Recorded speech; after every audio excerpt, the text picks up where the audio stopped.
दो लोग चुराए हुए पैसों के साथ एक अजीब सी जगह में फंस जाते हैं, जैसे कोई अनसुलझी पहेली। कहानी एक बार से शुरू होती है जहां जोसेफ अपनी बहन सिडनी का इंतजार कर रहा है। दोनों ने मिलकर $1 मिलियन चुरा लिया है और पुलिस उनका पीछा कर रही है। सिडनी कर्ज में डूबी है और अपनी बेटी को बेहतर जिंदगी देना चाहती है। जोसेफ के पास एक योजना है। पास के एक गांव में एक सुनसान घर, जिसे एक पुरानी परिचित के पास से जानते हैं। वहां छुपकर वे हालात शांत होने तक इंतजार करेंगे। परांत इससे जुड़ी वजह और पुराने राज धीरे धीरे खुलते हैं और उनके रिश्ते, भरोसे और भविष्य पर सवाल उठते हैं। जोसेफ ने कहा, बस कुछ दिन और फिर हम इन पैसों से नई जिंदगी शुरू करेंगे। उसकी बात पूरी भी नहीं हुई थी कि दूर से पुलिस की सायरन की आवाज आने लगी। दोनों ने एक दूसरे की तरफ देखा और तुरंत जंगल की ओर भाग पड़े। अंधेरा बढ़ रहा था, सांसें तेज थी। उन्होंने वहां जाकर अपने कपड़े बदले और चोरी का सबूत मिटाने के लिए सब कुछ तालाब में फेंक दिया। सिडनी को अपने भाई पर पूरा भरोसा था, लेकिन उसके मन में डर भी था। दोनों के हाथों में बंदूकें थी और वे खेतों के रास्ते उस पुराने घर की ओर बढ़ रहे थे। अचानक गोलियों की गूंज सुनाई दी। हवा में सन्नाटा जम गया और उनका दिल तेजी से धड़कने लगा। खेतों के उस पार उन्होंने 3 लड़कों को देखा जो हंसी मजाक करते हुए निशाना साध रहे थे। सिडनी बंदूक लेकर बाहर निकली और सख्त लहजे में उन्हें वहां से जाने को कहा, लेकिन लड़के हंसने लगे। तभी जोसेफ पीछे से आया और अचानक एक गोली चली। हवा में गूंजती आवाज ने सबको डरा दिया। तीनों लड़के तुरंत भाग निकले। जोसेफ ने जल्दी से कहा, अंदर चलो, यहां रुकना ठीक नहीं। वे पुराने घर में दाखिल हुए जहां धूल और जाले हर कोने में फैले थे। फर्श टूटा हुआ था और सन्नाटा बेचैन करने वाला। तभी जोसेफ बोला, इस घर के बारे में एक राज है। जिसने मुझे ये दिया उसने चेतावनी भी दी थी। उस पुराने घर का सबसे बड़ा रहस्य था, वहां वक्त को मोड़ने की शक्ति छिपी थी। कहा जाता था कि जो भी उस घर में ठहरे और सही समय पर घड़ियां सेट करे, वो अतीत या भविष्य में जा सकता है या फिर किसी और अजीब दुनिया में पहुंच सकता है। जोसेफ को लगा कि यही मौका है जिससे वो अपने गुनाह और चोरी के सबूत मिटा सकता है। घर देने वाले ने उसे सख्त निर्देश दिए थे, 2 पुरानी घड़ियां हैं, उनका समय बिल्कुल एक जैसा रखना, वरना रास्ता गलत खुलेगा। तभी बाहर से पुलिस की हथकड़ियों की झंकार और टॉर्च की रोशनी दिखाई दी। सिडनी डरकर बोली, जोसेफ, हमें अभी भागना होगा। लेकिन उसने धीरे से कहा, नहीं, नीचे चलो, बेसमेंट ही हमारी एकमात्र राह है। वो दरवाजा आम नहीं था। उसे खोलने के लिए दोनों पुरानी घड़ियों की सुइयों को एक खास क्रम में घुमाना पड़ता था। जोसेफ ने समय मिलाया और जैसे ही अंक सही बैठे, भारी लकड़ी का दरवाजा धीरे धीरे चरमराता खुल गया। दोनों जल्दी से नीचे तहखाने में उतर गए। ऊपर से पुलिस के कदमों और दरवाजे तोड़ने की आवाजें आने लगी। नीचे जोसेफ को एक पुरानी डायरी मिली जिसके पन्नों पर अजीब निशान और नंबर थे। उसने सिडनी से कहा, फोन उठाओ और ये नंबर मिलाओ। सिडनी ने कांपते हाथों से डायल किया और जोसेफ ने 3 रहस्यमय शब्द बोले। जैसे ही शब्द खत्म हुए, पूरा घर कांप उठा, रोशनी बुझ गई और चारों तरफ घना अंधेरा फैल गया। जब वे बेसमेंट से बाहर निकले तो सब कुछ अलग था। दीवारें नई थी, फर्श साफ और हवा में किसी पुराने समय की खुशबू थी। घर अब खंडहर नहीं बल्कि एक जिंदा जगह लग रहा था, जैसे कोई अभी अभी यहाँ रह रहा हो। सिडनी की आंखें फैल गई। जोसेफ, ये कैसे हुआ? जोसेफ ने डायरी के निर्देशों का पालन किया और एक कमरे में रखी पुरानी घड़ी की सुई पीछे कर दी। उसी पल हवा थम गई और चारों तरफ सन्नाटा छा गया। सिडनी को महसूस हुआ कि वे किसी और वक्त में हैं, लेकिन जोसेफ समझ गया उन्हें धोखा दिया गया है। जिस व्यक्ति ने उन्हें यहाँ भेजा था वो असल में कोई और योजना चला रहा था, कुछ बेहद डरावना। जोसेफ ने सिडनी को बताया कि अब ये जगह उनके लिए पूरी तरह सुरक्षित है, बस एक नियम मानना होगा। उन्हें यहाँ पूरे 14 दिन तक रहना है, तभी वे अपनी असली टाइमलाइन में लौट पाएंगे जहाँ सब कुछ सामान्य होगा। सिडनी ने राहत की सांस ली। आखिरकार अब पुलिस या खतरे से दूर थे। घर में रसोई खाने पीने की चीजों से भरी थी और टेबल पर पुराने रिकॉर्ड्स, किताबें और कुछ फिल्में रखी थी ताकि समय आसानी से बीते। पहले दिन दोनों ने बस आराम किया, खिड़की से बाहर के शांत नजारे देखते हुए। लेकिन दूसरे दिन जोसेफ ने आसपास के इलाके में थोड़ा घूमने का फैसला किया। घर से बहुत दूर नहीं, क्योंकि इस जगह की अपनी सीमाएं थी। जोसेफ को बताया गया था कि इस जगह की एक सीमा है, एक कदम भी उससे बाहर गए तो सब खत्म हो सकता है। सिडनी को घर में कुछ पुराने कपड़े मिले और उसने नोटिस किया कि घर की सजावट अजीब तरह से मिश्रित थी, कुछ चीजें प्राचीन तो कुछ बिल्कुल आधुनिक।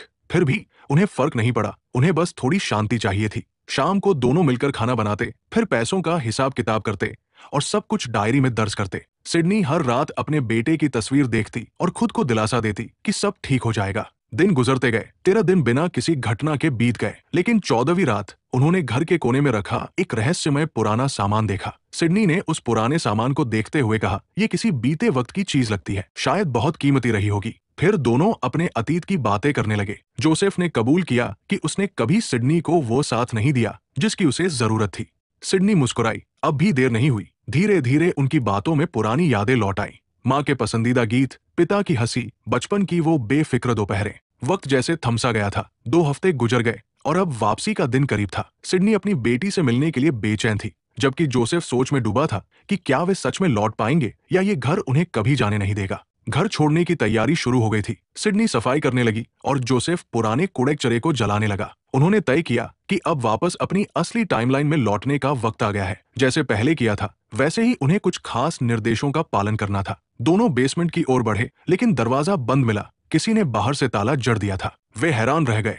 तभी दीवार पर उकेरे हुए शब्द नजर आए, अगर लौटना है तो पुरानी मिल पर जाओ। पास ही एक पुराना चर्च और मिल थी। सिडनी घबरा गई और बिना कुछ सोचे उस दिशा में दौड़ पड़ी, जबकि जोसेफ पीछे से उसे पुकारता रह गया। सिडनी घबराकर मिल की ओर भागती है और जोसेफ उसके पीछे पीछे पहुंचता है, उसे शांत करने की कोशिश करता हुआ। जब वे अंदर दाखिल होते हैं तो दोनों ठिठक जाते हैं। मिल के भीतर अब ये जगह किसी पुराने चर्च जैसी दिख रही थी। दीवारों पर टूटे हुए क्रॉस, जल चुकी मोमबत्तियां और सड़े फूल पड़े थे। बीच में एक सड़ा हुआ शव पड़ा था, जिसकी हालत भयावह थी। उसके पास लकड़ी का एक स्टैंड रखा था, जिस पर अजीब अक्षरों में लिखा था, तुम समय के चक्र में फंस चुके हो। अगर यही रहना चाहते हो तो नीचे साइन करो। सिडनी ये पढ़कर कांप उठी। उसने साइन करने से इनकार किया और बिना पीछे देखे मिल से भाग निकली, जबकि जोसेफ वही जड़ हो गया। जोसेफ ने पहले ही चेताया था, इस जगह की एक सीमा है जिसे कोई पार नहीं कर सकता। लेकिन सिडनी डर और गुस्से में उस रेखा को लांघने की कोशिश करती है। जैसे ही उसने कदम बढ़ाया, उसका शरीर कांपने लगा और अगले ही पल उसने खून उगल दिया। जोसेफ दौड़कर उसे वापस घर के अंदर ले आया। जब सिडनी को होश आया, उसने गुस्से में चिल्लाया, हम यहाँ से निकल ही नहीं सकते। उसकी आंखों में डर और गुस्सा दोनों थे। जोसेफ चुप रहा, फिर धीमी आवाज में बोला, सिडनी, वो शव जो हमने मिल में देखा था, वो कोई और नहीं, तुम ही थी। ये सुनकर सिडनी का चेहरा सफेद पड़ गया और कमरे में सन्नाटा छा गया। जोसेफ को अचानक एहसास हुआ, मिल में मिला शव उसी औरत का था जिसने उन्हें ये घर दिया था। अब उन्हें यकीन हो गया कि ये जगह कोई आश्रय नहीं, बल्कि एक जाल थी। बाहर निकलने का कोई रास्ता नहीं बचा था। निराश होकर जोसेफ ने उस दस्तावेज पर साइन कर दिया। तभी दीवार से एक पुराना सेफ उभर आया। उसने अपनी डायरी में मिले संकेतों से कोड डाला और सेफ धीरे धीरे खुल गया। अंदर एक टेप रिकॉर्डर और एक छोटा नोट रखा था। नोट पर लिखा था, कुछ बोलो और फिर सेफ बंद कर दो, तुम्हारी आवाज एक कड़ी बनाएगी। जोसेफ ने गहरी सांस ली, हेलो कहा और सेफ बंद कर दिया। कुछ देर बाद जब उसने टेप चलाया तो उस पर उसकी ही आवाज नहीं, बल्कि किसी और की हंसी सुनाई दी। टेप से एक अनजान आवाज गूंज उठी, भारी, ठंडी और बेहद साफ। वो कह रही थी, जोसेफ, तुम्हें यहाँ नहीं होना चाहिए, तुम्हें वापस घर लौटना होगा। जोसेफ और सिडनी सन्न रह गए। वो आवाज उनके बारे में सब कुछ जानती थी, चोरी, भागना और यहाँ तक कि उनके छिपने की जगह तक। सिडनी ने टेप से बात करने की कोशिश की, सोचते हुए कि शायद वो शख्स पैसे चाहता है। उसने कहा, अगर तुझे हिस्सा चाहिए ले ले, बस हमें जाने दे। लेकिन जवाब मिला, मुझे पैसों में दिलचस्पी नहीं। जोसेफ को शक हुआ कि ये आवाज किसी भविष्य के व्यक्ति या किसी और ब्रह्मांड से थी। अब वे पूरी तरह फंस चुके थे। सिडनी ने फिर से तिजोरी खोली और इस बार अंदर कुछ हिलता हुआ दिखाई दिया। सिडनी ने घुंट-घुंट कर पूछा, कौन होगा वह? टेप पर जवाब नहीं था, केवल सन्नाटा और फिर एक धीमी चीख, जैसे किसी ने दूर से नाम पुकारा हो। जोसेफ का हाथ कांप गया। दोनों जानते थे कि अब नैतिकता और बचने की चाह के बीच फैसला करना पड़ेगा।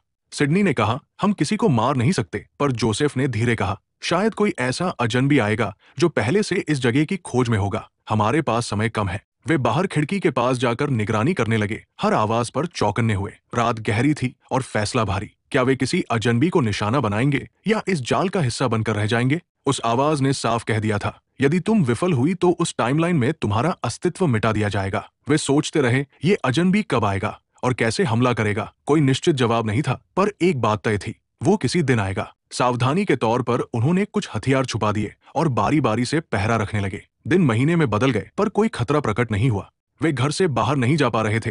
हर खिड़की, हर शोर पर चौकन्ना रहते। फिर भी एक अजीब एहसास सताने लगा, जो सबसे खतरनाक था। शायद वो अब तक उनके अंदर ही पल रहा था। इस जगह की अजीब बात ये थी कि यहाँ सब कुछ एक चक्र में चलता था। जब भी फ्रिज खाली होता, वे उसे बंद करके दोबारा खोलते और अंदर फिर से ताजा खाना रखा होता, मानो समय खुद चीजों को रीसेट कर देता हो। धीरे धीरे उन्हें एहसास हुआ कि कोई इस घर को नियंत्रित कर रहा है, जैसे किसी प्रयोग का हिस्सा हो। एक दिन सिडनी ने घर के इतिहास की पड़ताल शुरू की।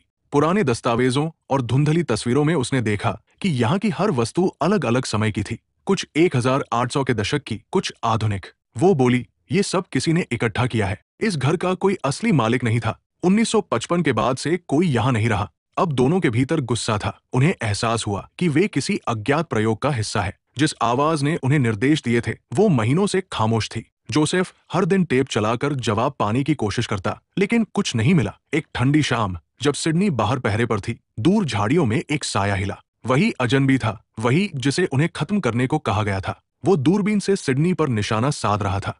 तभी जोसेफ ने खिड़की से देखा और चिल्लाया, सिडनी झुको। गोली हवा चीरती निकल गई, पर सिडनी बच गई। घर के चारों ओर अराजकता फैल गई। गोलियां चली, कांच टूटा और फिर अंधेरे में वो अजनबी अंदर घुस आया। लड़ाई के बाद जोसेफ बुरी तरह घायल हो गया। वे किसी तरह उसे घसीटकर पुरानी मिल तक ले गए। अजनबी जिंदा तो था, मगर बोलना नहीं चाहता था। उसने इशारे से जोसेफ को समझाया कि उसकी तरफ से बात करे, उन रहस्यमयी लोगों से कहे जो इस जगह को नियंत्रित करते थे कि अजनबी मर चुका है। जब उन्होंने सबूत मांगा, जोसेफ ने झूठ कहा, बहुत ठंड थी, मैं उसका शव नहीं ढूंढ पाया। लेकिन वे जान गए कि वो झूठ बोल रहा है। उसी वक्त घर पर सिडनी अकेली थी जब एक सुरक्षा कर्मी प्रकट हुआ। उसने कहा, हम नहीं जानते वो कौन है, लेकिन वो न तुम हो न जोसेफ। वो किसी और की टाइमलाइन से आया है, शायद किसी और प्रयोग से। उस सुरक्षा कर्मी की आखिरी बात गूंज रही थी, वो तुम्हारी बेटी है, लेकिन जो भी हो तुम्हें उसे खत्म करना होगा। ये सुनकर सिडनी के कदम ठिठक गए। उसी रात वो अजनबी घर में घुस आया। सिडनी ने बंदूक उठाई और उससे भिड़ गई। संघर्ष के बीच जब अजनबी ने अपना मास्क हटाया तो सिडनी की सांस रुक गई। सामने उसकी ही बेटी खड़ी थी, बस उम्र में बड़ी। तभी जोसेफ वहां पहुंच गया, लेकिन तब तक लड़की ने चेहरा छिपा लिया था। जोसेफ ने सोचा कि वो दुश्मन है और निशाना साध लिया। सिडनी चिल्लाई, रुको, पर देर हो चुकी थी। उसने एक गोली चला दी। सिडनी अपनी बेटी को बचाने के लिए आगे झपटी और गोली उसी के सीने में जा लगी।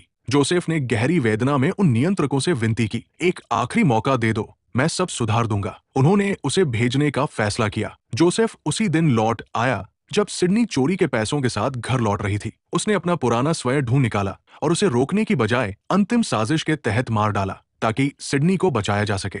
घटना के बाद वो वापस बेसमेंट में आया, लेकिन वक्त की उलझन ने फिर धोखा दिया। गलती से उसने सिडनी को भी घाव पहुंचा दिया। सिडनी वही गिर पड़ी। जोसेफ का चीखना, पछतावा और समय का खामोश गूंज में घुल गया। अब कोई वापसी नहीं थी।